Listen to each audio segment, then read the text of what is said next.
like a midnight train. We are finally back with a new podcast episode. After a couple months MIA, we're glad to be back, and we got two special guests with us, Mr. Don Harper and Miss Laurel Harp. But before we introduce them and get into who they are and what they do, let's get you up with some things that Forsyth Building Company has been doing and dive into that. Really jumped into some new projects that we hadn't started when we last recorded. I know we were working on the Welcome Center in Aldott, but we just broke down at Tyler Union, or broke ground, not broke down. I hope we don't break down. Yeah. But we just broke ground at Tyler Union, TUOS in Anniston, Alabama. Harold gained a grandchild, his first grandchild, not mentioning any names, because I don't want to be the one to give that news, but he did get a grandchild, and that grandchild has the same birthday as the living legend right here. July 1st. It's a great birthday. It's probably my favorite birthday. And then we've had such a great year. We were selected to be the Sustaining Small Business of the Year for 2026, and I have that award right here, but I don't know if you'll be able to see it, so I'm just going to set it right beside there. And that award night was pretty fun. Great food, great time. And they had this little thing that if you stood on the platform, a camera spun around you. And I'm going to show that in this podcast because me and one of our superintendents, we did that, and it was fun. But let's get to the people that we are having on, our guests, Mr. Don Harper and Miss Laurel Harp. Guys, thank y'all for being on here. Don, we'll let you start and introduce yourself. Oh, glad to be here. Appreciate y'all taking the time to let us talk a little bit about the EDC and what we do. And Harold, congratulations. I had my first grandson about 13 months ago, so I do know there's nothing like it. And not to talk about names, but they named him Donald Hopper the fourth. I'm second, and my son's third. Well, I was hoping for that, but I didn't get it. Well, we're still excited. I beg for videos all the time, so we get those a good bit. That's really cool, though. 4 generations of yeah, it's nothing like it. There's a sense of pride in it. It has to be. We have several pictures of my dad and my son, myself, and now our grandchild. So the great grandchild. That is neat. Yeah, it's really good. I know that's not why you asked us to come, but there's nothing like being in granddad. We love being personable and having some relationships. Congratulations to you, really. Don, tell us kind of what you do for the EDC. Yeah, I've been here almost 25 years, I guess, in Calhoun County at the EDC, at the Economic Development Council. Our offices are located at the Chamber of Commerce. We're separate from the chamber. We have a different board, a separate organization, but we bounce off each other quite a bit at the chamber. Our job, to put it blunt, just to put it real simple, is to sell Calhoun County. We're not recruiting the Targets and the Taco Bells, but we are recruiting the industry. It's predominantly and almost exclusively manufacturing. And so that's where we spend our time. In the last few years, we've probably bought 600 new acres of land.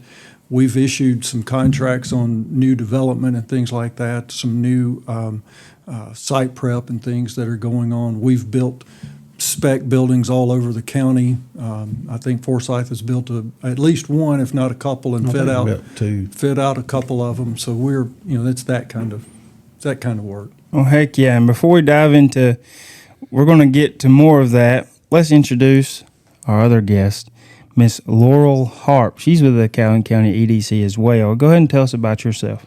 Yeah, so I'm Laurel, and I've been with the EDC, I guess February will be 4 years, so about 3.5 years, which is flown by. Don Hopper is the absolute best boss and mentor, so knowledgeable in economic development. Cannot say enough good things about him. But I guess a little bit about me. I'll share a little bit about myself. I'm from Etowah County, went to Southside High School, and graduated from there in 2016, and then went straight to Jack State University, where I changed my major quite a few times. Been there, done that. actually. It's okay. So through all of that, ended up graduating in marketing, and then in 2022, graduated in marketing, and then I fell into economic development. Had no idea what economic development was. Still drinking from a fire hose, I feel like, and I probably will be for a while, but that's fine. But I'm having the most fun at the EDC. It's such an awesome job. And if people don't know about economic development, they're going to know about it today because we are going to talk about it. So yeah, that's a little bit about me. I'm getting married in September.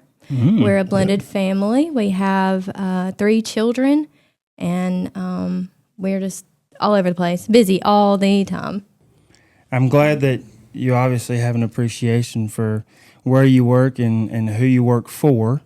Are you excited, a little nervous? I know you're excited, but what do you think marriage is going to be like? Have you looked into that?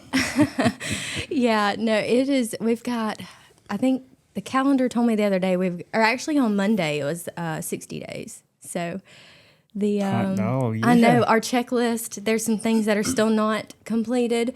Like we need to book the cake. We need to do some other things like that. But, we'll get there. Well, let's give them a shout out. What's your new last name going to be? Santos. Santos. Laurel, Harp, Santos. See, that already goes together.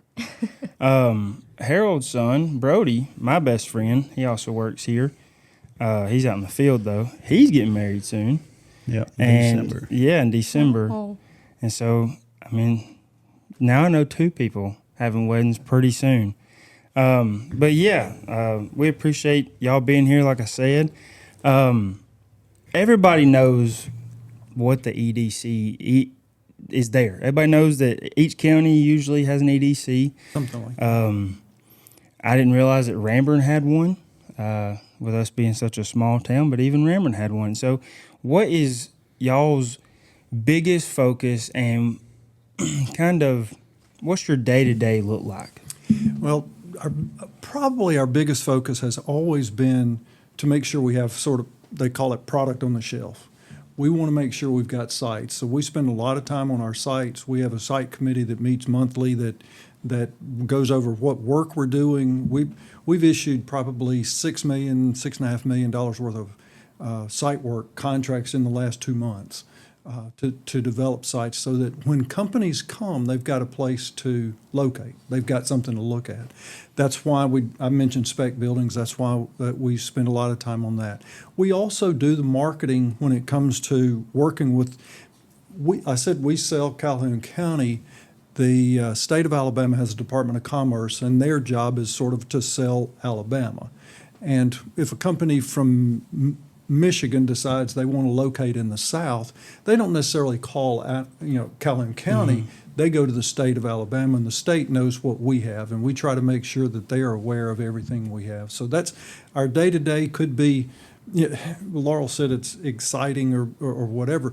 Every project we deal with is different. One day I'm walking on a 200-acre parcel, and they're moving dirt, and the next day I'm in another country meeting with a company that that has the potential to locate here. That's got to be pretty cool, though. It is a great job, no doubt. And getting to travel a lot. I've never been on a plane before, so Really?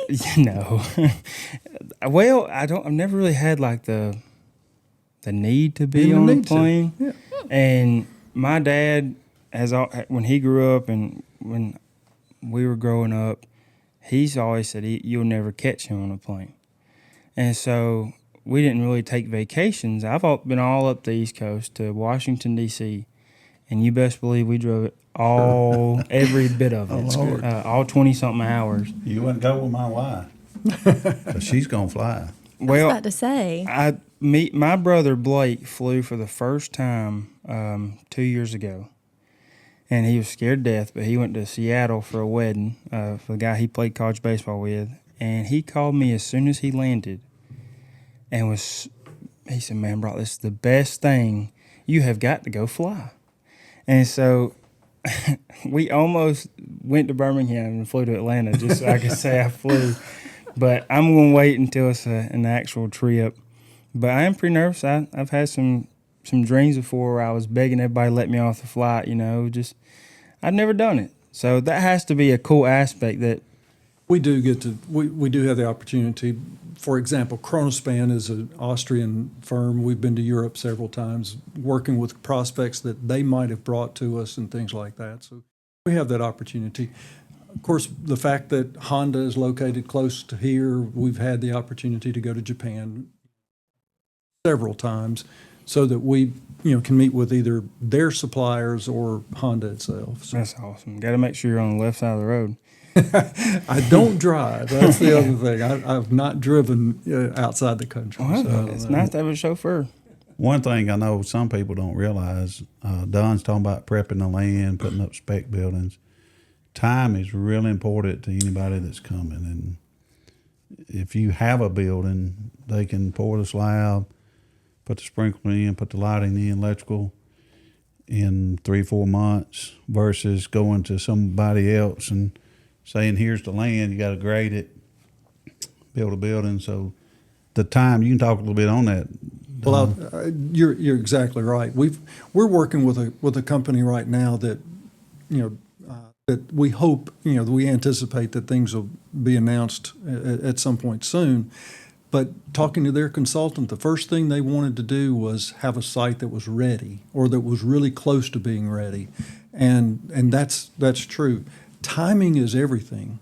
So if we have a spec building, they're probably 6 months out ahead of just a plain site, or just like you said, they've got to move the trees, they've got to do all of that. So the other thing is companies want to come and be able to visualize what their building is going to look like on it. And we work with companies, whether it's Harold or whether it's somebody else, that might be able to show us what would a building look like on this parcel. And that makes a big difference so that they don't have to use their imagination too much. They can actually look at it and say, oh, yeah, I can see where this will work for us. They love the opportunity to be close to the interstate, the near Atlanta, near Birmingham, the near perfect part of our location. But we've got to have product on the shelf for them to look at. I will say the location of Calhoun County is about as good as it gets. I mean, there's no... When I describe it to somebody who's not from around here, I tell them I'm about an hour and 25 minutes from Atlanta, and I'm about an hour and 25 minutes, if not a little less, from Birmingham. And I hadn't really thought about that as far as a business from overseas coming over here. That's got to be quite the pitching point. The fact that you can fly into Atlanta and be here, in less than 2 hours from the time you get off the plane is a big deal. The other thing we do is not just the recruiting and not just the selling in Calhoun County, is we work with our existing industry. Most of your new jobs every year come from our existing industries, their growth. We've got a lot of things happening with our existing industry. Laurel spends a lot of time and has a great relationship with our manufacturers, our local manufacturers. I think we've got visits with 2 or 3 next week. Yeah. And, it's just every time. So, Laurel can tell you about all of our expansions there. Yeah, so are you, we kind of hear that Don gets to travel a lot. Are you part of the traveling party, or what is your day-to-day? My day-to-day is kind of what he was explaining, just industry visits. So making sure those partnerships stay strong between the EDC and those existing industries. I kind of see it as we're strengthening that partnership to be a better resource for them. Somebody's phone. That's all right. Bad. No, you're fine. So being a better resource for them, whether that looks like explaining tax abatements with them if they're having an expansion, or if it looks like helping their workforce needs or anything like that. So it could be out at an industry, or the next day I could be in the office doing some computer work, or the next day, I don't know. It's just every day's kind of different. So what got you intrigued into the economic development side of things? You said you changed your major, you got marketing. Is that something you always thought you might do, or did you stumble into it and now you love it? No, it was a definitely stumble into it and love it. And I don't know. I mean, Dawn, I'm going to ask you a question. I know. I'm sorry. With economic development, would you say like majority of the people that are in this role stumble into it? Yeah, there's only a couple of schools that actually offer an economic development degree. Some have some minor classes that you can take, but economic development's not really typically a major. And we come from all walks of life. A lot of marketing. I was in economics. I have a minor in marketing and finance, and so yeah.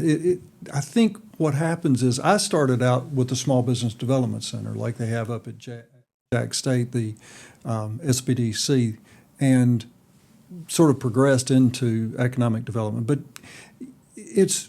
you like to deal with people. You're detailed.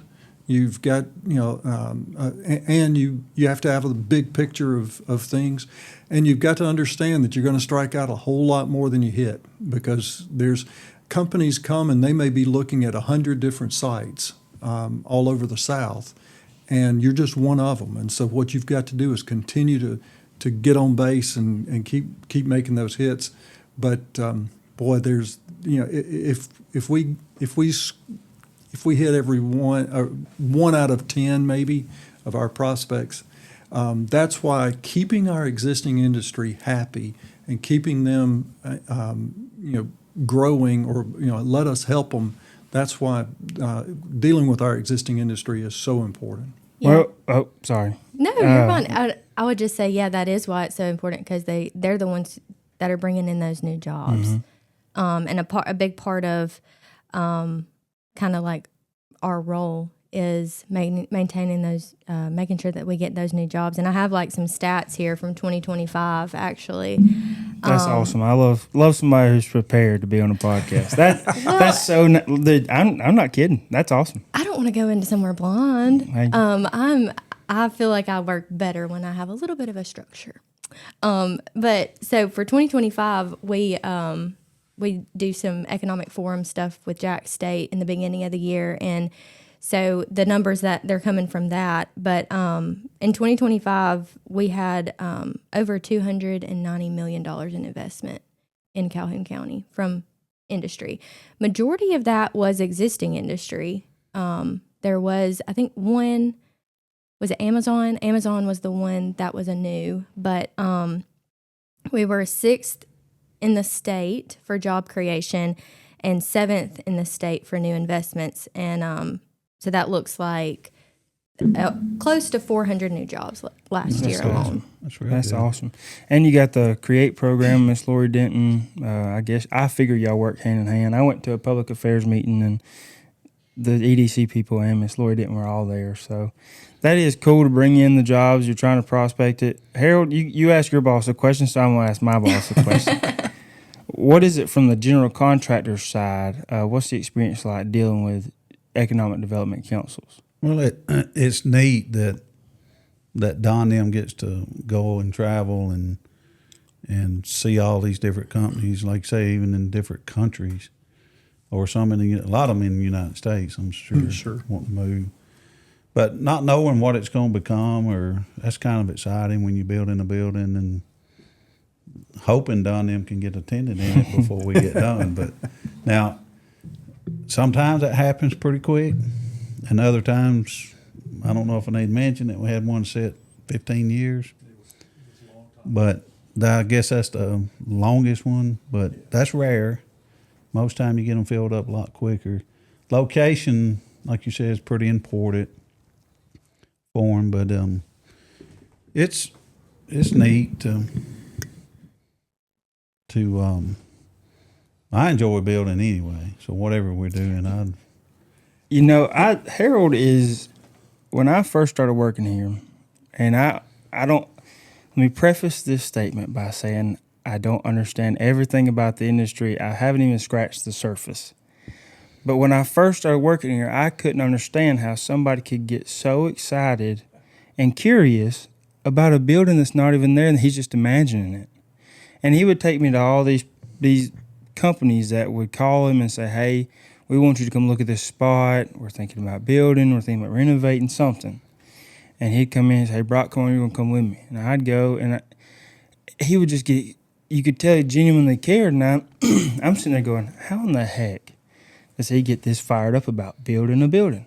Well, I've been here for a year and a half now, and somebody will say something about a company might be coming or so-and-so might be expanding, and boy, my ears perk up. Like, well, what are they going to do?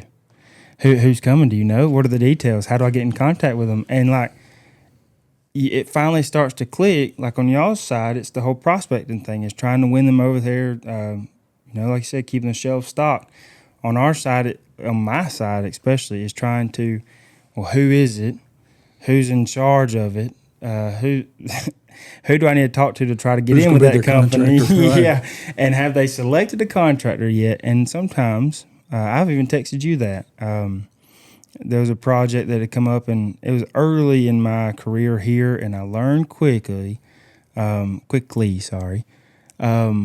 you see it on Facebook, it's not news. It's already happened. When you see it on Facebook, you're too late. And so I come in there to Harold's Or read office. it in the paper. Yeah, and I was green, man. And it's like month 2 or 3, and I come in to Harold's office. And I said, "Harold, I'm gonna go talk to Don Harper. I saw this on Facebook, this company, blah blah." And he said, "Brock," and I had already texted Don, waiting for a response. And he said, "Brock, I hate to tell you, if it's on Facebook, it's a done deal, man." And so sure enough, about 5 minutes later, Don texted me and said, "Yeah, they chose a GC. I'm sorry about it." And I was like, no. I just learned that y'all probably been working on this for months. Well, one thing about, I guess, the assignment, you can help somebody. And I guess that's one of the biggest challenges to being a GC. You've got to try to help them, but a lot of times people take that as you're greedy and wanting their money.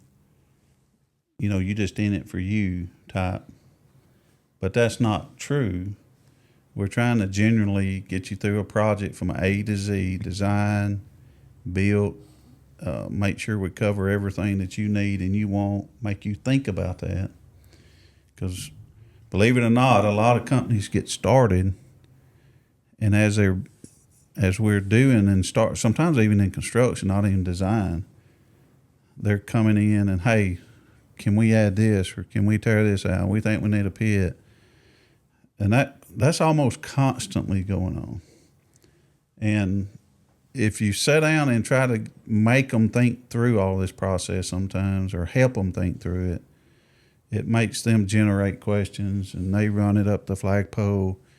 Because for us, it's easier to have it all done and on the drawings and go build it than to go into it and, "Hey, wait a minute, stop here, add this." It slows us down. Adds cost. Has cost, obviously. And you don't want to do that to a client. And even though it's all what they wanted, they'll still get done sometimes and say, "Well, y'all added $500,000, $1 million to the job." And I'm like, "Yeah, but y'all added pits and y'all added onto the building." But it's still in their mind can be that we started here and got here. You don't want that to be a negative experience. So it's hard sometimes to walk these clients through, and sometimes they're real sensitive on money. All of them are to start with. And one of the hardest things is trying to get them to understand, if you need an extra 5,000 or 10,000 square feet, now is the time to do it. Yeah, Not 6 months. Ain't nothing getting cheaper. And I think sometimes you're dealing with the same situation we are. A lot of times the expansion that a company's going through, especially if they're looking, if they're from some other state and they're coming here, they may the company owner or the company representative may only do that once in their career, and they haven't done this before. So we try to show them, like you said, we try to help them that this site's a good site, that this is the location, that we can help answer those questions. But you're right, sometimes they don't even know what questions to ask, and you've got to sort of coach them through that. Well, and they always, upper management's going to hand it to somebody in the plant to kind of handle this, and that's when we get called in, and we try to tell them, if you'll let us, we can help you through this process. so that you don't come out with an egg on your face. Yeah, we want you to look good too. We want you to look good. Yeah. We want y'all to get a good a good building, quality building at a good value. Well, and not everybody buys into that. No, and that's the thing that I think everybody faces. Y'all probably face it too in a similar but different aspect. You know, they chose a certain other county or spot, and you're sitting there going, I'm telling you, okay, you believe what you want to believe, but you're missing a shot here. But we talked about the investment that existing communities or existing industries are having and new industries. Throw this back at you, Laurel. What are some things that you're hearing from those existing industries that they need and what they're lacking from today's workforce? So from the workforce, I'll say Calhoun County is a big metalworking sector. And so CNC machinists are always our top as far as industries go. They can't get enough machinists in this area. And we have great partners that have, for example, Gadsden State has an amazing COMET program for precision machining and all of that. And then we've got career techs with our high schools that do machining and all that. So we have great partners that are pumping out creating that pipeline for machining, but we just can't get enough of them. So that would be probably the top. I would say next would probably be welders. But again, we have our partnerships that are trying to get a grasp on that pipeline. And then probably one that's not technically a skilled position, but probably a little bit of the soft skills. So I think that's just across the board that our industries are looking at, the entry level people, or even, I don't know, maybe the more skilled people just still needing those soft skills. I've heard quite a few times they'll say, well, we'll train them. And Don, you've even mentioned that too. That's right. Yeah. The industry will train them the way they would like them to be, but they have to have those soft skills, whether it's staying off your phone or knowing, or honestly, probably something as intimidating, something that used to be very intimidating to me, eye contact. Understanding to look people in the eye when you're having a conversation with them, and just like, yes ma'am, no ma'am, those type of things. Sometimes it's the simple. Yeah, it's the simple stuff. things like showing up on time. Yep. Yes. Playing well with others. It's things that we should have learned in kindergarten. That's right. But it's those like Laurel calls them. But everybody's having the same issue. Yeah. I mean, Well, and the reason I pointed at Harold is I've always been able to talk to anybody. I mean, look, the worst thing they're going to say is no. I'm a firm believer in that. It's got me a lot of places. It's got me this job. Saw Harold on the golf course, and I was in college to be a history teacher, and I learned real quick I did not want to do that. And the worst thing you can say is no, but I thought I was good at eye contact.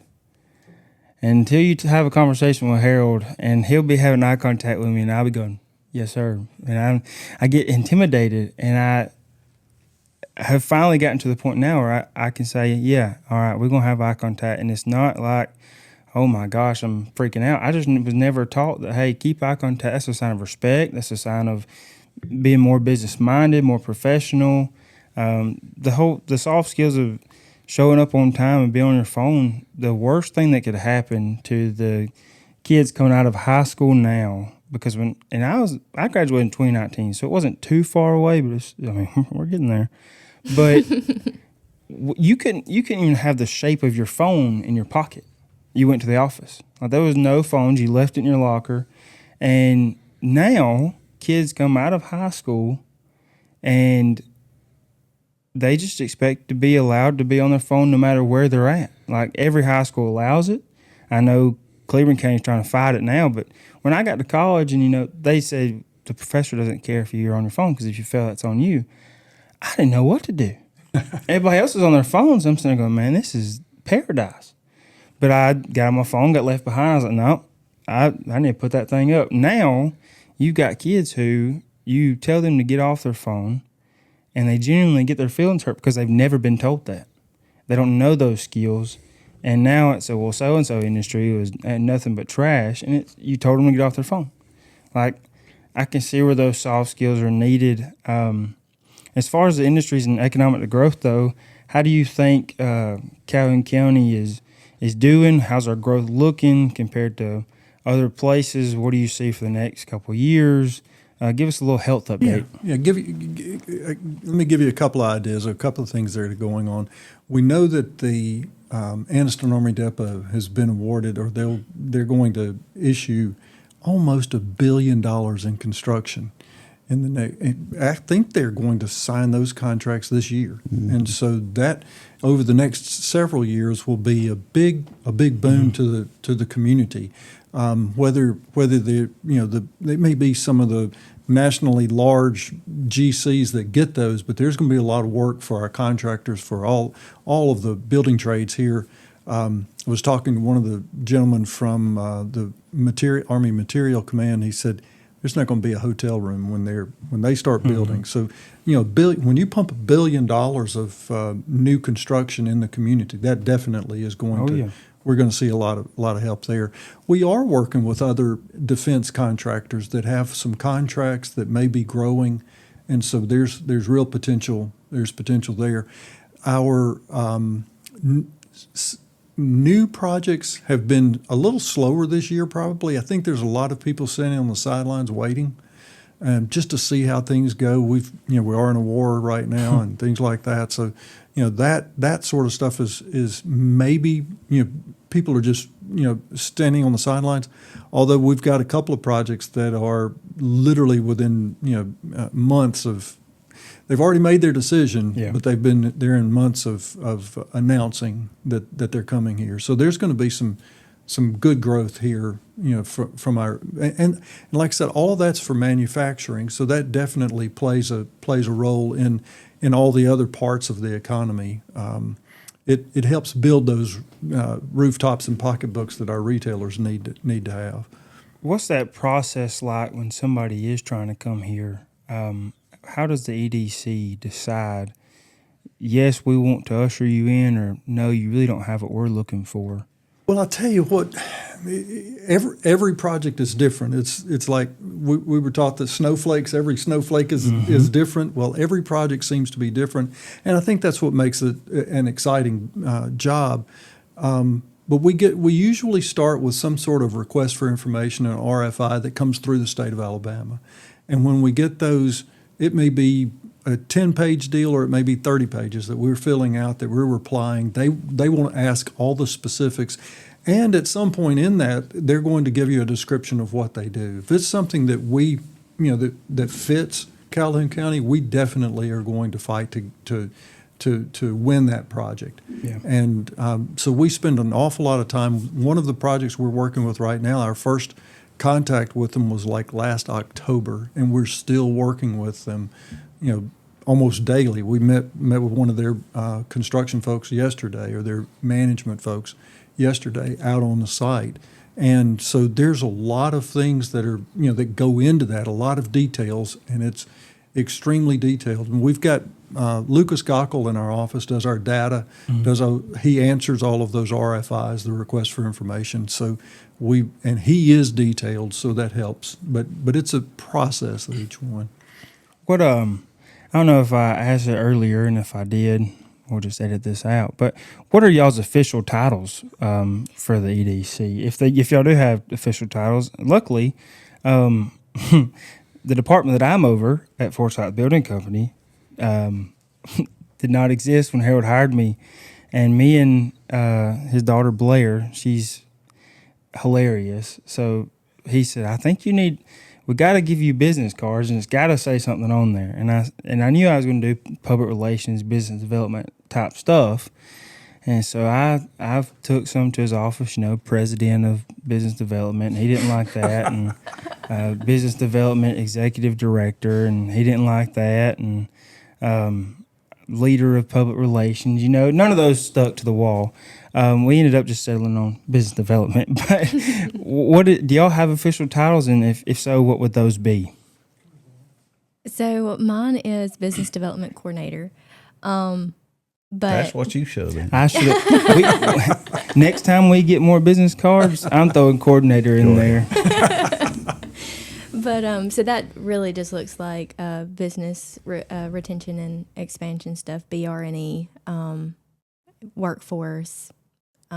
We kind of had this conversation the other day. Other duties as assigned. Yeah. I mean, it's, That's kind of what you know, I empty our dishwasher at our office every morning, and Yes. so you know, maybe I'm the chief cook and bottle washer. Well, today I was the smoothie picker upper. So, I mean, I will say I introduced the first 2 or 3 episodes, I introduced Harold wrongly, and I kept calling him the CEO of the company.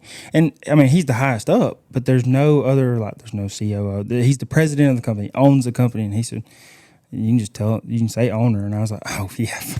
Sorry about that. Well, it should go. You know, it's Harold Forsyth Building, right? Yeah, it's pretty it easy. should make some sense. You know, I've tried not to do that over the years, but that is being a smaller business. You can't get away from it. Well, and Deborah, Deb, she's our bookkeeper, and for the first 8 months, I just knew her by Deb. Did not know her last name. And her last name is Deborah Forsyth, but she's married to one of Harold's, is it your cousin? First cousin, yeah. And so I went to Lincoln's office. I said, hey, I just got an email from a lady named Deborah Forsyth. Who does she work with? And he started dying out laughing. He said, she works in the office over there. And so you wouldn't believe, though, the people that call who have talked with Deborah asking for Harold's wife. Yeah. Because they see Deborah Forsyth. And it cracks me up every time. It just, I don't know. I find the dumbest things funny, but it makes me giggle. But anyway, back to What's your official title? Like I said, you can call me anything but late for dinner. You know, Amen. director. Technically executive director, but you know, again, There we go. Got it out of him. That and 50 cents will buy you a Coke and a old machine. But yeah, we don't worry as much about titles. We've got 4 people on our staff, and our staff meetings almost tend to be right in front of our administrative assistant's desk because we're all standing there talking. I mean, that's our staff meetings. Yeah. You know, we and if it needs to be done, we get it done. Whether it's, you know, like I said, whether you're picking up the smoothies or whether it's taking out the garbage. It's whatever needs to be done. You know that. And that's how it should be. We're talking in Sunday school right now about living a life trying to get towards sanctification. And some people are the pinky toe, and some people are the 2 eyes, and they both have vital roles. You lose your pinky toe, you got to relearn your balance. And everybody plays a part, you know, and that's how y'all work. That's how we work. Obviously, we have roles, and there's roles I can't do. But there are some things where I get the opportunity to do it, and man, I'm so excited because I'm in it. I'm in the fire. And when you have a company like that, or you have the EDC like y'all, and that is your bread and butter is working together, I don't think there's anything better than that. And one of my favorite things here is bid day, because you've been working on it for a couple of weeks. You've been making phone calls. You've been getting numbers, and Harold's list is pages long. Lincoln's list will be pages long, and Brock's list is about 5 people long. But you best believe I was in it. And I feel like we all work together on that bid. So when we win the bid, I'm just pumped up. And when we lose the bid, I'm over there kicking dirt because I'm mad, you know. But having that in what you do every day is a very reassuring and vital thing, as far as it makes it worth coming to work every day. And I think the way what you're talking about, we take it personally when we don't win a project. Yeah. You know, if it's something that we really believe in and we've really fought to win that project, and then you know you find out that they've located in Chattanooga or somewhere, and we sort of take it personal because you for all practical purposes, we set our career on this. Yep. Yep. You know, this is what we do, and we believe in it. If you know, I've always feel like if you drive a Chevrolet, don't sell Fords. You know, we really believe in this, and I believe our whole staff does, that there's a reason they should locate here. And when they say no, it's like telling us that our baby's ugly. You know, it's It is. It really does hurt your feelings, and it's that's even awesome. more. A hard bid job is hard, but it's not as personal, I guess, as a negotiated bid. Oh yeah. When we get on a negotiated, when we're back and forth, and a lot of our ideas or things that we come up with and things that we help design, they pass it on to your competition. Yeah. You know, so then they'll put out a letter and say, hey, everybody, we've decided we're going to go to a 4,000 amp electrical service. Well, that was our idea because some things that we came up with. And it just takes the breath out of you. And then at the end, when you do that 2 or 3 times, and they say, hey, we going with so-and-so, you're like, well, I spent all this time and energy, helped you with your project. And so, yeah, some of them takes you a week or 2 to really get over. You talk about it. There's no parting gifts for second place. No. And most of the time that is weeks. You only get a months at handshake. That's time. right. It's nothing. Most time is weeks, months at a time. You really feel like you have a shot, and then you don't get it. And you look back and you're saying, "We spent 3 weeks on that, Yeah, or we 3 or spent 4 a month weeks, yeah. on that." Or And at least on a hard bid, you know, they didn't really ask you most of the time. Sometimes they do. But sometimes you just see it on a report, ask for plans, you work on it, but you still put a lot of time in it. Sure. And make a lot of phone calls, talk to a lot of subs, trying to get not necessarily an advantage, but trying to make sure you get everything correct and right. And then they open them right in front of you, and bam, you're second or third or fourth, and you get up and walk out of the room. That's it. You don't never see them again. They don't send you a pack of donuts. sorry, you lost and nothing. That's tough, but the negotiating ones are very personal. Yeah, because you are personal at that point. Yes, you're very personal. You worked on it a long time. You looked them in the eyes. And a lot of people you explain that to over the years, they're like, "Oh, I wouldn't. Ain't no way I do that. There's no way." You spend $3,000 to $5,000 to give a quote to somebody, and they just don't do nothing. You just don't get it. And I said, "Yeah, that's our business." Right. Yeah. And ours is very similar, very especially on the similar. marketing part or on the new industries looking, the recruiting portion.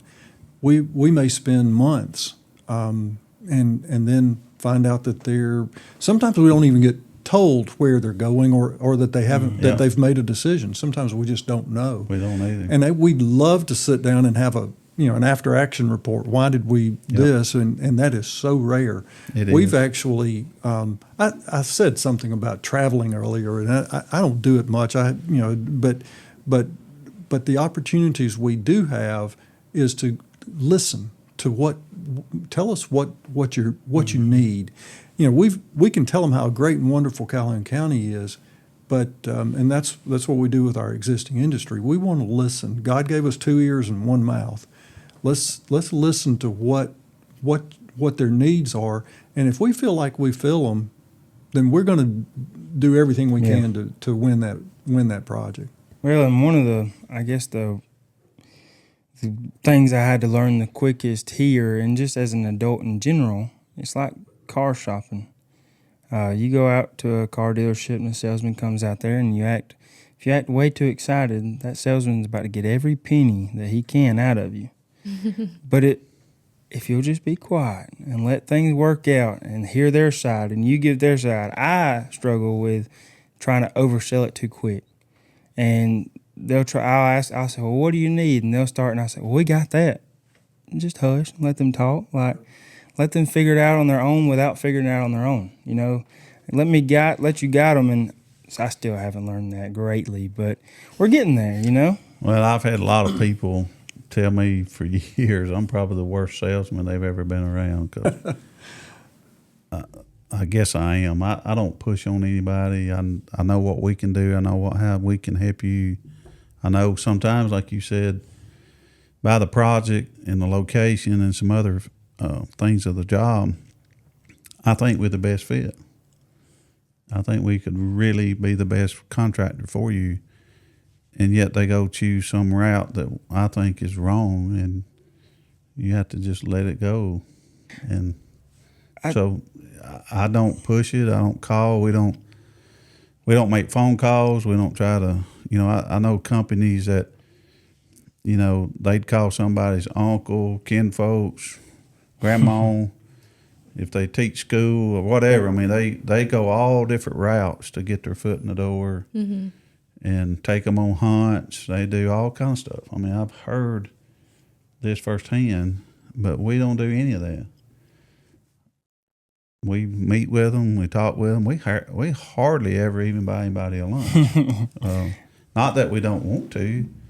I just don't want that to influence us. I don't want to buy you a shotgun and you use me for that. That's disrespect to me. I'd rather you say you're the best fit for us and we feel like you'll do the best job and we'd like to use you. So we stay away from that kind of tactics. One of the funniest Harold being a salesman moments, and I won't speak too long on it, but it had me and him both laughing. So I'd been talking with this guy early on in my career, and he's like, "Yeah, come on by and we'll talk and I'll show you." So I go and tell Harold, and Harold said, "Well, I'll go with him." Okay. And one thing about Harold that I've learned working here, and I've known him my whole life, but we talk a lot about in the Bible, let your yes mean yes and your no mean no. And having good ethics. And really, a lot of people don't like truth tellers because they tell the truth all the time. Like my sister, she's going to hurt your feelings if it's the truth. And it's what you need to hear. And Harold's very much like that. It's the truth. Like, if it hurts your feelings, I'm sorry. If it doesn't hurt your feelings, I'm sorry. But it's the truth.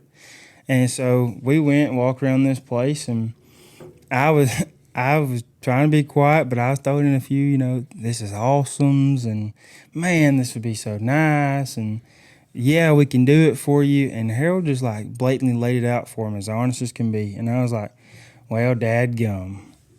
I tell you what, we pulled back into the office, and that guy texted me. He said, "Hey, tell Harold I appreciate y'all coming to meet. Honesty is one of the biggest things that I wanted to see. And he's one of the first contractors not try to sell it to me. He just told me how it was. Tell him thank you." And I'm sitting there going, I'm over here trying to be the best salesman I can be, and this guy's just telling the God's honest truth, and he's getting a text message for the guy saying thank you. So people might say you're not a great salesman, but obviously it's worked. I mean, you built a 28-year career. So, well, I know in the EDC, I don't know if there's any crazy stories or funny stories, but I'm going to pass the floor to both of y'all. And in your career, I would love to hear either if it's crazy, funny, great, unusual, your favorite story, something about that has happened in your career at the EDC. I don't know. I guess we're kind of boring where I am. I know that, but yeah, I don't know. The thing that comes to mind, well, I have two things. One, it's not really funny. But the first thing is when I started at the EDC, I went on a manufacturer's tour. And I think the first one was Associated Metalcast. Or was it Bridgewater? I can't remember. Anyway, both great companies. But when I went in there, I was like so shocked because I had never been in a manufacturer before, ever. Like I didn't even know what I was walking into with economic development. I definitely didn't know about manufacturing. with their high heels on, probably. Yeah. So I had high heels on, not block heels either for my girls listening. No, they were the skinny heels, and that one was Bridgewater because we got on a tour. And typically when you're in a manufacturing facility, you need to have closed-toed shoes on. Now that I know that for a fact, it's written on the back of my hand, I got it. Closed-toed shoes, pants, everything because you can get hurt in there sometimes. So, but I had my high heel shoes on and I was walking up, and I don't even know what it's called. It's it's like the Great Stairy. I don't know how to describe that. Just grading. Grading, yeah. So I was walking up those steps, but I was trying to only stand On your tiptoes. on my tiptoes in these heels because Calf muscles, yeah. yeah, I was working them real good that day, real good. And I mean, I was scared for a second because if I went backwards just a little bit, I was a goner. Oh, yeah. Well, you said you had two. What's the... Yeah, so really it is just the shockingness of going into a manufacturer and understanding like exactly what goes on is so interesting. Whether you're going to, like I said, Associated Metal Cast, where they are definitely, high in metalworking, robotics, they're definitely the CNC machinist, those type of positions. Or you're walking into, let's see, a different one. There's so many different ones. I mean, we have so many different sectors just in Calhoun County alone. I'll say, what is the one? Well, even not Calhoun County, but I went to Southwire in Heflin for the first time in my leadership class. I didn't realize a building could be so big. It's like it's like a village inside of a building. Yeah. That was cool to me, but sorry. And it all works so seamlessly. Mm-hmm. That all of that just blew my mind. And when I came out of there, I was like, okay, let's go to the next one. What was next? Laurel has been on the How It's Made tour for Calhoun County for a long time. And when those shows were on TV, I used to love those shows. Yeah, but I do too. but I didn't realize until I was like actually in person what was going on. And that's a great description too, because that's really what it feels like. Those were great shows, by the They were way. amazing shows. I still find myself watching the clips from it on TikTok and stuff that I don't know what page post them, but they pop up, and I'm just mesmerized looking at it. But, Mr. Don, is there anything that we've had one of the companies we had just little stories. I'll tell you, Chronospan, when they came and looked, we spent almost a year and a half working with them, and they were in our office for 2 weeks every month for that year and a half, just literally working with them, going through the details. We had a company. We had one couple of guys called me, no business card. They didn't give me their names. I met them south of the interstate. They got in the car with me. We went out to the Interstate Industrial Park out where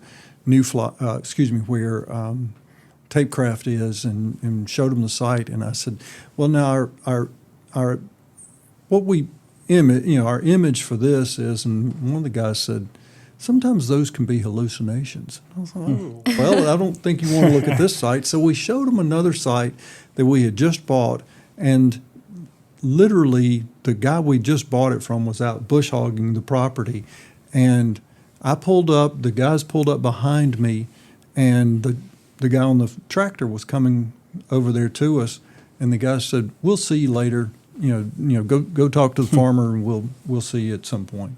I just knew we'd never hear from them. 2 months later, they called and said, you're one of two sites they were looking at. So That's sometimes kind of you just don't know what made it work. Yeah. It was obviously location, proximity to the interstate, all the things that we could work on. But yeah, you just know. Sometimes you just don't know what did sell them. Yeah. But, well, and there's a when you do get something like that, it's almost like you have that fist bump moment, and then it's on to the next one. yep. So what have you done lately? Yes, and I mention Harold a lot because he has let me ride around with him for a year and a half. And he got a phone call when I first last year, and they said, "Hey, we're going to use y'all to build." And he said, "All right, cool. Thank you, blah blah. I'll get in touch with so and so." Hangs up the phone, 5-minute conversation. I'm over in the passenger seat, ear to ear, and I'm just like, dude, we dadgum did it, man. And I said, ain't you excited? He said, I mean, yeah, it's another job. I'm pumped, but now I got to find another one. And I was sitting there going, okay, well, I'll go celebrate by myself, I guess. But that's called, he's professional about it. And it's not, we're not living and dying on every single project. with our company, but it's hey, this is great and all, but we're gonna keep going, and we're gonna keep going, and we're gonna keep going, and it's cool that you have places like Chronospan, which had to be a huge kind of win to get them here. Was that through y'all, you guys? Yeah, we actually owned the property where Kronospan is. We did go to Austria and Germany, visited their facilities over there, and they're at over $1.5 billion in investment. Yep. Yeah, but we dealt with their consultant or their site selector for about a year and a half while we were in that process. Their side is pretty much the only Alabama skyscrapers there are around here. Yeah. You can see their plant from forever away, and you drive up to it, and it just gets bigger and bigger. And I know it's Chronospan. It's just a manufacturing building with this cool little thing that dumps wood chips out of there.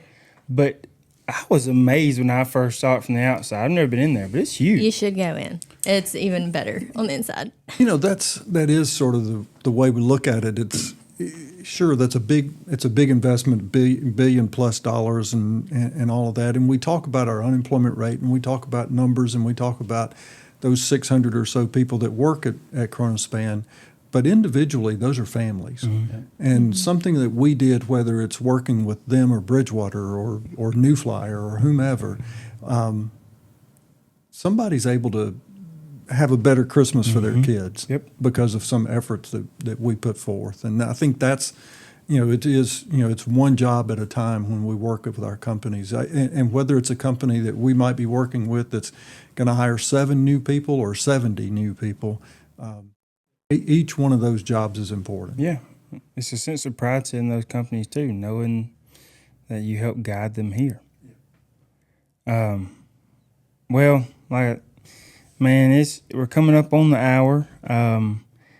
We appreciate y'all gratefully being here, really. I know thank y'all. When I was looking, Harold has told, we've been so busy, but Harold has told me, man, we need to fire the podcast back up.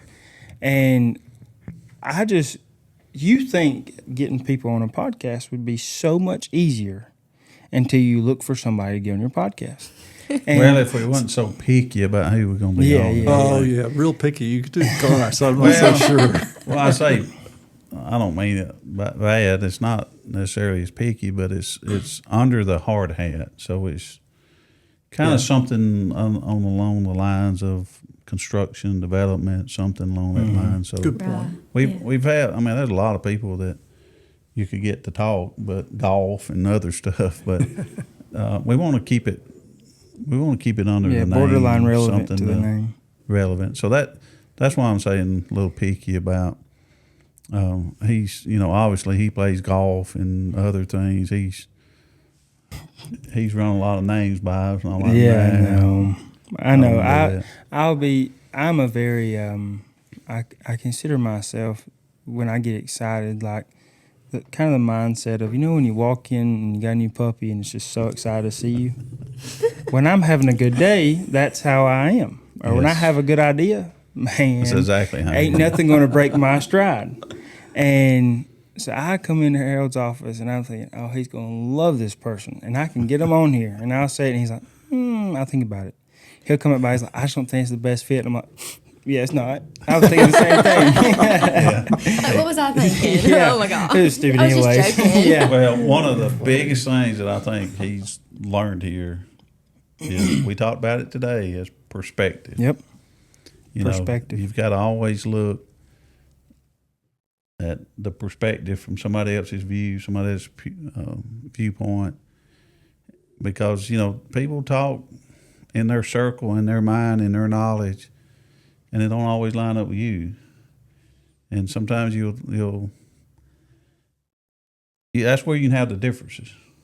But when you think about it in their perspective, it opens your mind a lot more. So you're like, okay, I can understand why he said that, or why he thinks that way. Because, and he's really, really understanding that more than anything now. Well, it's all about perspective. it's one of those things because it really would when I first would bring a name because like I said I get so excited I get defeated. I'm like, Harold just don't like me.